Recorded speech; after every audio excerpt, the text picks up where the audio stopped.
کہ اعوذ باللہ من الشیطان الرجیم بسم اللہ الرحمن الرحیم استغفروا ربکم وتوبوا الیہ یرسل السماء علیکم مدرارا ویزدکم قوة علی قوتکم. یعنی اللہ فرما رہے ہیں اے بندو استغفار کثرت سے پڑھو. استغفار کے معنی ہمارے گناہوں کی معافی.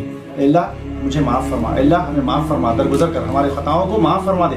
تو اللہ کیا اس کے بدلے عوض دے رہا, کیا اس کا بدلہ دے رہا ہمیں کہ استغفروا ربکم, تمہارے اپنے رب سے گناہوں کی معافی مانگو. یرسل السماء علیکم مدرارا, آسمانوں سے بارش برسائے گا. لیکن کیسی بارش؟ رحمتوں والی بارش, جس سے سرسبز شاداب نہریں بہیں گی اور اناج اگیں گے. ایسی بارش برسائے گا. ایسی بارش نہیں جو ہم پر آزمائش آ جائے. رحمت والی بارش نہیں, رحمتوں والی بارش برسائے گا. اور ایک وعدہ ہے کہ تمہاری جو قوت ہے اس میں مزید قوت کا اضافہ کرے گا, یعنی ڈبل قوت دے گا.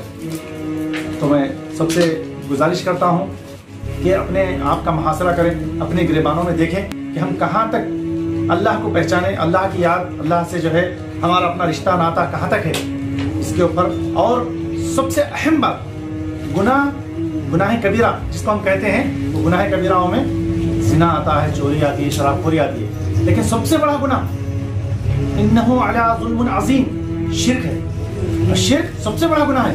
ہم انسان یہ نہیں دیکھتا کہ ہم شرک کر رہے ہیں کیا. اگر کوئی گناہ کر رہا ہے, شراب پی کے آ رہا ہے, تو ہم اس کو نصیحت کرتے ہیں یا اس کو ڈانٹتے ہیں, ڈپٹتے ہیں, شراب پی کے آ گیا. یا کوئی چوری کرتا ہے تو اس کو ڈانٹتے ہیں. اگر کوئی شرک کر رہا ہے تو ہماری نظریں نیچی خاموشی سے چلی جاتی ہیں. میں ایک چھوٹا سا واقعہ پیش کرتے ہوئے اپنی بات کو ختم کروں گا. ایک استاد محترم کے پاس چند ان کے شاگرد قرآن کا اور حدیث کا درس لینے آتے, اور استاد محترم دیر سے آتے. ایک مرتبہ 5 منٹ کی دیری ہو جاتی, لیکن استاد محترم شاگردوں کی یہ مجال نہیں ہوتی کہ پوچھے کہ استاد محترم دیر سے کیوں آئے, کیوں شاگرد ہے. جب اس درس ختم ہو جاتا, استاد خود پوچھتے تم سوال نہیں کرو گے کہ مجھ سے کہ میں کیوں دیر سے آیا؟ بولے ہاں استاد محترم آپ کی بات کیا ہے, آپ دیر سے کیوں آئے؟ بولے میں ایک مقام پر دیکھ رہا تھا کہ لوگ بت کی پوجا کر رہے تھے, بت کی, ایک پتھر کی پوجا کر رہے تھے, پتھر کی عبادت کرتے, اس سے منتیں مانگ رہے تھے. خاموش ہو گئے. کچھ دن گزرے, پھر استاد محترم پھر ایک مرتبہ دیر سے آئے, اور دیر سے آنے کے بعد پھر درس ختم ہوا. پھر استاد محترم خود سوال کیے کہ کیا بات ہے, تم نے مجھ سے سوال نہیں کیا کہ میں دیر سے کیوں آیا؟ استاد محترم ہم کو ہماری مجال کہ آپ سے سوال کریں کہ آپ دیر سے کیوں آئے؟ تو بولے میں اس لیے دیر سے آیا, میں راستے سے گزر رہا تھا تو ایک زنا کرا اور اس کو لوگ اس کے زنا کے اول اتنا مار رہے تھے کہ پوچھیں مت. تو استاد محترم یہ پورے استاد شاگرد آگ بگولے ہو گئے, کون ہے ایسا شخص جو زنا کیا, ہم بھی جا کے ماریں گے. بیٹھ جاؤ, کیا بات ہے, تم اتنا دیش میں آ گئے. استاد محترم وہ زنا کیا, میں کچھ دن پہلے تم سے یہ کہا کہ وہاں پر ایک بت کی پوجا ہو رہی تھی, بت کی عبادت ہو رہی تھی, اور آپ لوگ خاموش رہے, آپ کے پیشانی پہ بل بھی نہیں آیا. اور میں جب دوسرا واقعہ بتایا کہ وہاں پر ایک زانی کو پکڑ کر مار رہے تھے, تو آپ لوگ آپ بھی مارنے کے لیے تیار ہو گئے. بولے اللہ فرما رہا ہے ان الشرک لظلم عظیم, سب سے بڑا شرک, سب سے بڑا گناہ کیا ہے؟ شرک ہے. جو سب سے بڑا گناہ کیا تھا اس پہ تو آپ کے پیشانی میں بل نہیں آیا. تو یہ ہمارا ماحول ہے, ہمارا معاشرہ ہے. ہم اگر کہیں شرک ہوتا ہے تو نظر انداز کرتے ہیں, اور اس کی جو ہے نصیحت بھی نہیں کرتے. ہاں چل رہا. وہیں اگر کوئی چوری کر کے آ گیا, کوئی چور پکڑا گیا, پکڑو چور ہے, اس کو پیٹ دیتے ہیں, مار دیتے ہیں. تو اس طرح نہیں ہونا چاہیے. ہم کو شرک کو پہچاننا چاہیے اللہ کے ساتھ کسی کو چاہیے, کیونکہ شرک کرنے والے کو اللہ فرمایا کہ میں اس کے لیے جنت حرام ہے. شرک کرنے والے کے لیے جنت حرام ہے, جنت ہی حرام ہے اس کے لیے.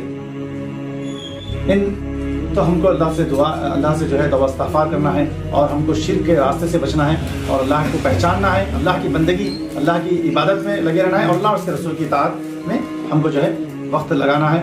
میں آخر میں دعا کرتا ہوں اللہ سے کہ ہمارے اس نوجوان بستی کے الجبیل کالونی کی بستی کے نوجوانوں کو اللہ تعالیٰ جیسے ان سے کام لیا ویسے ہی دین کا بھی کام لے لے, اور ان کے آپس کے دل کو جوڑ دے, اور جو ہے ان کے جو ہے اللہ تعالیٰ ان کے حالات کو سدھار دے, اور دنیا اور آخرت کی بھلائی عطا کرے انہیں. واقعہ دعوانا الحمدللہ. جو بہت ہی خوشی کے ساتھ یہاں پر آئے ہیں, اور امید کرتا ہوں کہ آپ لوگ جس طرح طوفان کے اندر کام کیے ہیں، جب اللہ تعالیٰ آپ کو راحت دیا، سکون دیا، تو امید کہ اس سے زیادہ کام کریں گے. اور چھوٹا سا 2 پوائنٹ فارمولا ہم ایک اٹھیں گے یہاں سے، وہ یہ ہے کہ کوشش کریں گے آج سے کہ کوئی نوجوان اذاں ہونے کے بعد روڈوں پہ نظر نہیں آنا. ہم جاتے ہیں بھائی چلو نماز کو، اور اگر کوئی غلط کام کرتا ہوا، کوئی دکھیا، گالی گلوچ، ماں باپ کو جھڑکی، بڑوں کو بدتمیزی، تو اس کو جا کے پیار محبت سے. اور یہ تھوڑے دن کی پریکٹس، اللہ نے چاہا تو یہاں کا رخ بدل سکتا ہے. اور اس کے بعد جب تک ہمارا فون ریچارج نہیں ہوگا، آؤٹ پٹ نہیں ہوگا، وہ ریچارج ہوگا اللہ کی کتاب کے ساتھ. تو اللہ کی کتاب کے ساتھ ہمارا کیا تعلق رہے گا؟ آپ لوگ سب کے سب پڑھنے والے ہیں. ٹیچر جب لیسن پڑھاتی ہے تو اس کے بعد سمجھاتی بھی ہے. اسی طرح قرآن مجید ایک ایسی کتاب ہو گئی جس کو صرف اٹھا کے رکھ دیں گے، میتوں میں پڑھیں گے، اوپننگ میں پڑھیں گے، ختموں میں پڑھیں گے، نہیں، بلکہ یہ ہمارے لیے زندوں کی کتاب ہے، مردوں کی کتاب نہیں ہے، زندوں کے لیے کتاب ہے. اور قرآن مجید قیامت میں شفاعت کرنے والی ہے. کب کریں گی؟ زندگی میں اگر ہم اس کے ساتھ دیں گے تو انہیں ہمارے مرنے کے بعد ہماری شفاعت کرے گی. تو امید کرتا ہوں کہ روزانہ جتنا بھی ہو سکے قرآن مجید سمجھ کے پڑھنے کی، اور اللہ کے گھر، اللہ کی موزن کی آواز کو ہم لبیک کرنے کی کوشش کریں. بہت بہت جزاک اللہ. آپ لوگوں نے بڑے ہی اطمینان کے ساتھ اور خوش دلی کے ساتھ، سکون کے ساتھ، اس کنجسٹڈ جگہ میں بھی آپ لوگوں نے بھرپور تعاون کرتے ہوئے آپ لوگوں نے بیٹھا. جزاک اللہ خیر. السلام علیکم.